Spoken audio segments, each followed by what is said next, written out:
Hi అండి, నమస్తే. Welcome to light angels family. నేను ఈరోజు పాలకూర ఎప్పుడు చేసుకోబోతున్నాను. ఇది ఎలా చేసుకోవాలో చూద్దామండి. లేట్ చేయకుండా వీడియోలోకి వెళ్ళిపోదాం. 2 పెద్ద ఉల్లిపాయలు ఇలా కట్ చేసి వేసుకోవాలి.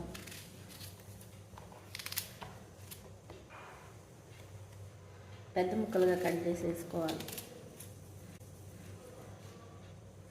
అలాగే 2-3 పచ్చిమిరపకాయలు కూడా వేసుకోవాలి. మీ కారానికి తగినట్టు వేసుకోవాలి. 4 చిన్నులపాయ రెబ్బలు, కొంచెం అల్లం,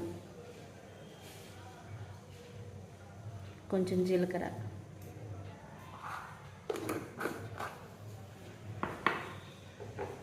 ధనియాలు ఉంటే వేసుకోండి. నేను ధనియాల పౌడర్ ఉంది, ధనియాల పౌడర్ వేసుకుంటున్నాను.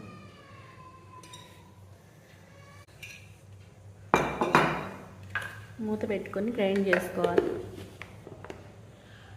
ఒక పాన్ పెట్టుకొని కర్రీకి సరిపడిన ఆయిల్ వేడి చేసుకోవాలి. ఆయిల్ వేడైన తర్వాత పోపు దినుసులు వేసుకోవాలి. జీలకర్ర, ఆవాలు, ఎండుమిర్చి ఇవన్నీ చిటపటమనే వరకు వేయించుకోవాలి. ఉల్లిపాయ పేస్ట్ వేసుకోవాలి.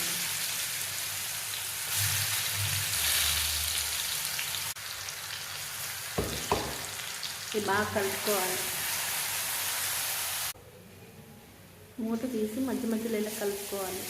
రుచికి సరిపడిన సాల్ట్ వేసుకోవాలి. సాల్ట్ ఆకుకూరలో తక్కువ వేసుకోవాలి. కొంచెం పసుపు కూడా వేసుకోవాలి. ఆకుకూరలో సాల్ట్ ఎప్పుడు ఉంటుంది కాబట్టి కొంచెం తక్కువ వేసుకోవాలి. ఉల్లిపాయలు వేగిపోయి 1/2 స్పూన్ కారం వేసుకోవాలి. కారం చాలా కొంచెం వేసుకోవాలి. పచ్చిమిరపకాయలు వేసాం కాబట్టి కారం లైట్గా తగ్గించేసుకోవాలి. ఇప్పుడు పాలకూర పేస్ట్ వేసుకుంటున్నాను.